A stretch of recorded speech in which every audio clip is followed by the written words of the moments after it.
Have you ever noticed how unusual Cat Stevens' Father and Son is? It doesn't really have a chorus, and it has two characters portrayed by the one singer.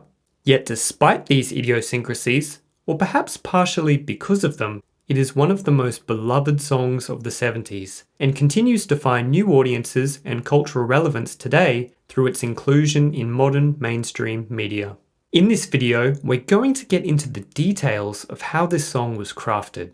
We'll explore how the song's origins informed its unusual structure, take a deep dive into the meaning of the lyrics, and then look at how those lyrics and the characters represented in them are reflected in the music. And stick around until the end, where I'll announce today's Song Challenge. Alright, let's get into it.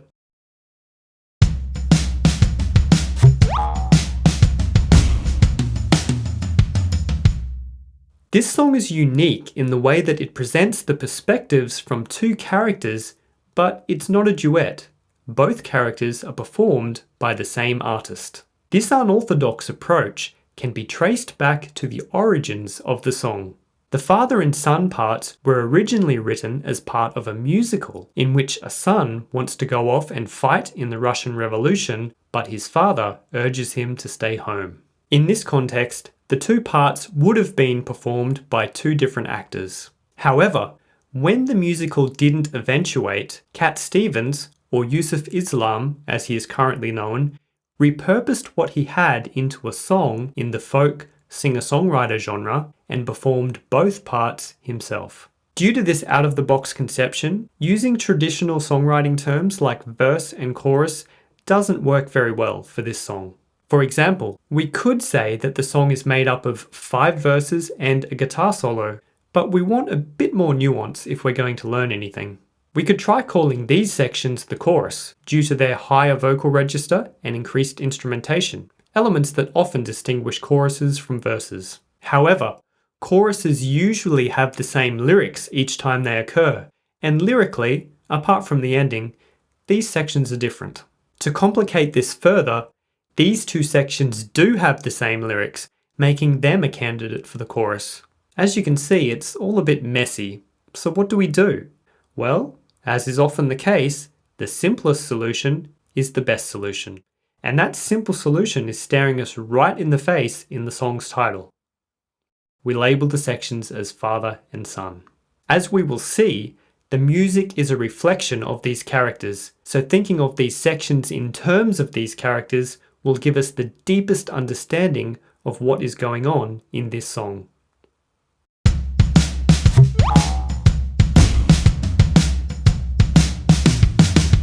First of all, we need to talk about the lyrics, because they really are the beating heart at the center of this song. The real strength of the lyrics comes from the way two characters' perspectives are interweaved into one song. This results in a lyrical richness that goes well beyond what could have been a pretty sentimental, one-dimensional song if we'd only been given the father's perspective. Likewise, if we only had the son's critical perspective, we wouldn't see that the father actually cares about his son and has some words of wisdom that are worthy of consideration. Now, a common misconception about this song is that it is a conversation between a father and son, but a closer look at the pronouns used reveals this is not the case. If we look at the father part, his use of you and your indicates that he is indeed talking directly to his son. However, the son does not use you. He uses he, so he's talking about his father, not to him. Therefore, the son could be talking to a third party, perhaps a friend, his sibling, or his mother.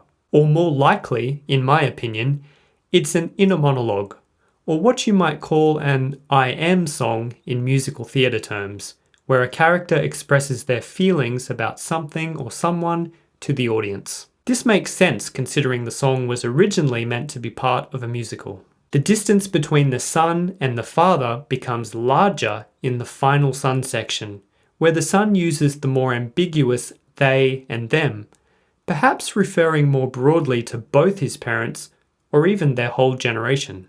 The fact that the son is not addressing his words to his father highlights the son's key issue with their relationship.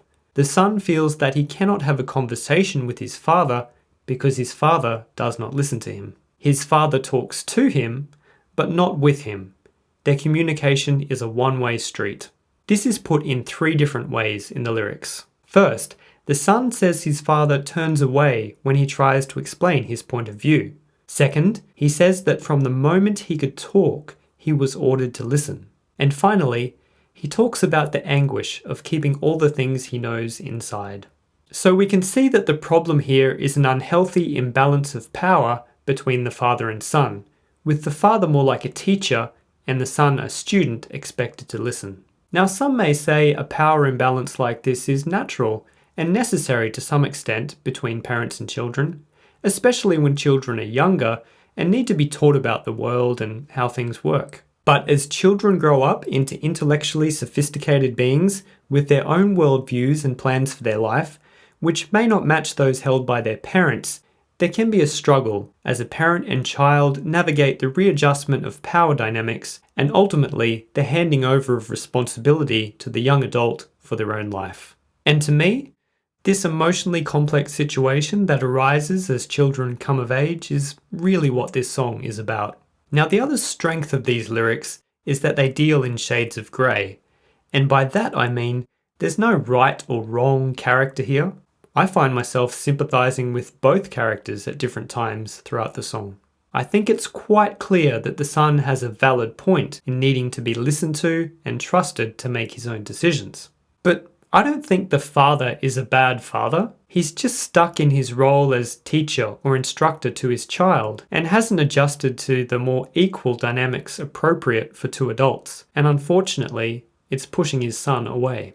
But if you look at his advice, it's actually quite sage and measured, and you can tell he clearly cares about his son. He's sympathetic to his son's situation, and he isn't even making any specific demands of his son. He's just gently urging him to think things through and not make any hasty decisions.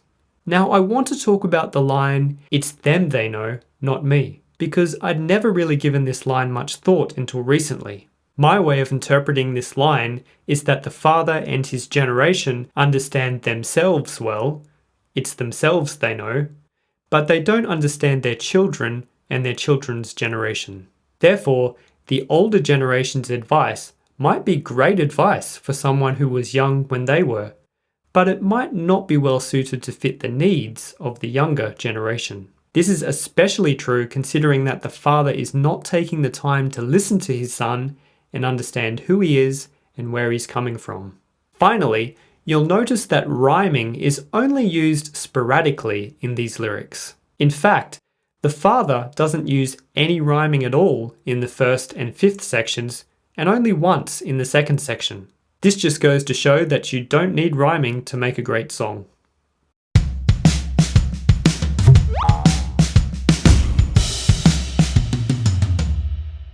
This song is a brilliant example of how instrumentation can be used to reflect and differentiate between the characters of a song. First, we have the voice, which is used differently in the father and son sections. In the father sections, the singer uses his lower spoken register in a calm and gentle manner, which reflects the age, wisdom, and settled nature of the father character. It's not time to make a change. While in the son sections, the singer sings the same notes up an octave with more urgency and passion, reflecting the son's youthful restlessness and his frustration with his father. How can I try to explain?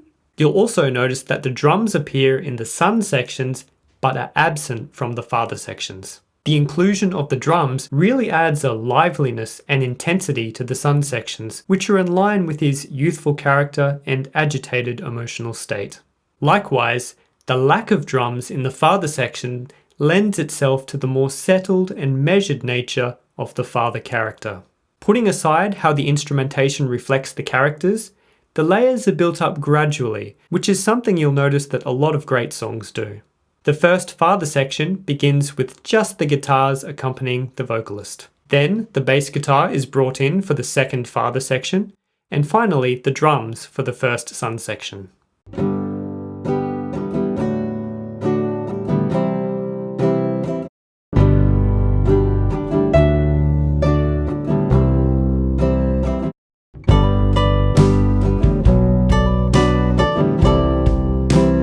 In the third father section, the drums are pulled out. This not only reflects the return of the father character, but also creates dynamic contrast and allows space for the dynamics to swell again for the final emotional son section.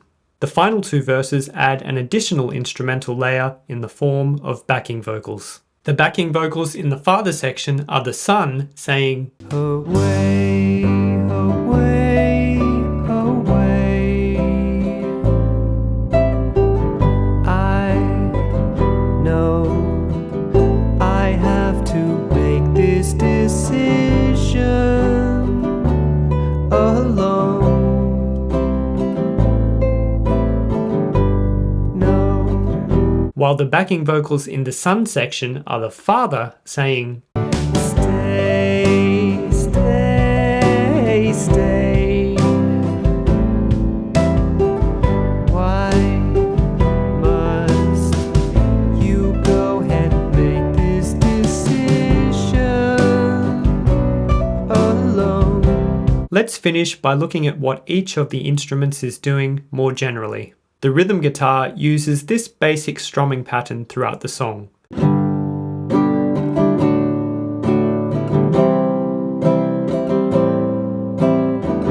While the lead guitar adds some nice little counterpoints to the vocal melody.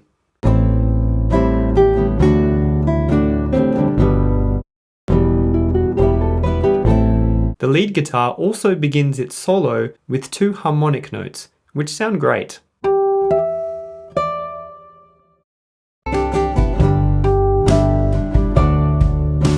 The bass is fairly straightforward, mainly playing the root notes of the guitar chords.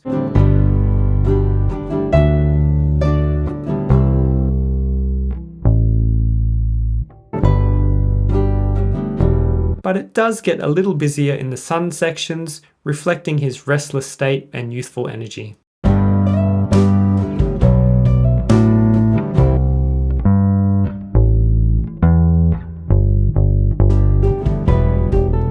As for drums, this is the basic beat used in the son sections, although there are slight variations throughout.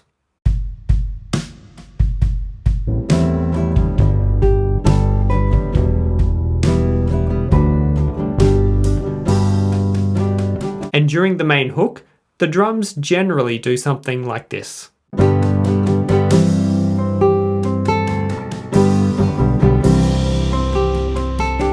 The piano in this song is very much relegated to the background, for the most part. In fact, I often struggle to hear if it's even being played at all. However, there are a few key moments where it's brought forward into the spotlight. These include the 43-second mark, the main hook at 1:11 and 1:49,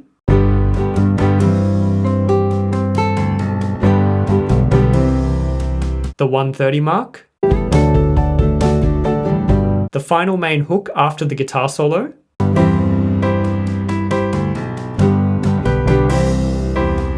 the joining section between the final two verses, and this part at 3:13.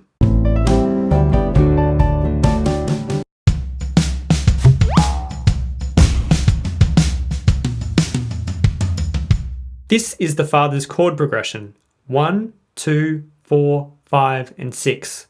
All chords from within the G major key. Now the son follows his father's progression, with the exception of this chord, where he plays a B minor, or chord 3. You could read this slight diversion as a sign of tension or disagreement between the father and son, or simply that the father and son are very similar in many ways, but do have their differences.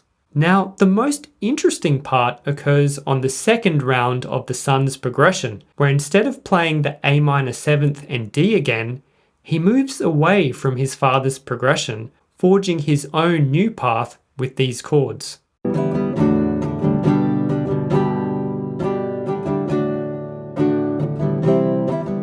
And if you look at the lyrics sung over these chords, you'll notice how symbolic this divergence from his father's chord progression is. I have to go away. I know I have to go.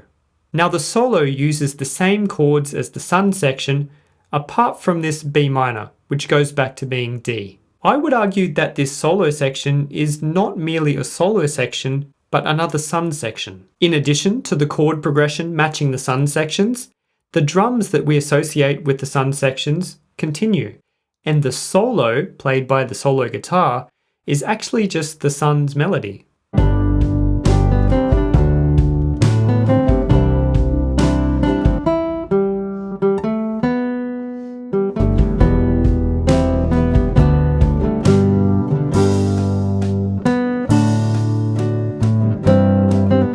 If we think of this as a third sun section, it isn't difficult to find the symbolism. The sun's melody is played, but we don't hear any words, just like the sun's ideas and opinions are not heard by his father.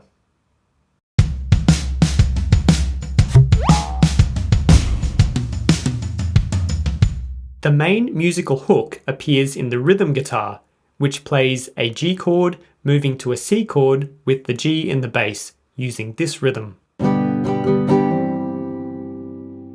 This is often, but not always, accompanied by these lead guitar notes. Here it is at the beginning of the song with the drums and bass included.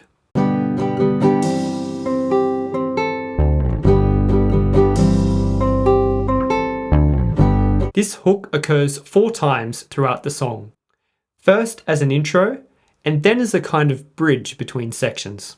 There is also an ascending consecutive 3-note motif that occurs again and again in the vocal melody. It's like an invisible hook in that most listeners won't even realize it's there, but it's the unnoticed catchy backbone of the whole melody. You can hear it on the words, "It's not time, make a change, just relax." Then it shifts down to start on the G note. "You're still young, that's your fault." This version of the motif, starting on G, is echoed many times in the lead guitar part.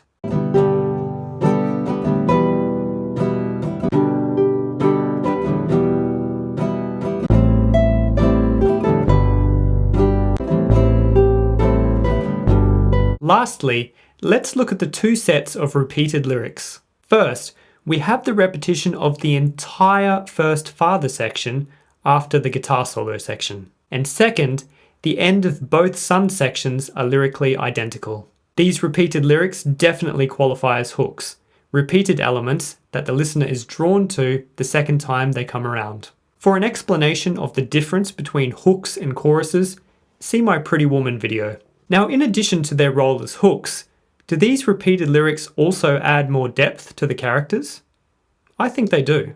The repetition of the father's lyrics shows that he's settled in his ways and has set monologues that he repeats on different occasions. This lines up with the son's claim that it's always been the same old story. Even the slight lyrical differences ring true to how people repeat anecdotes.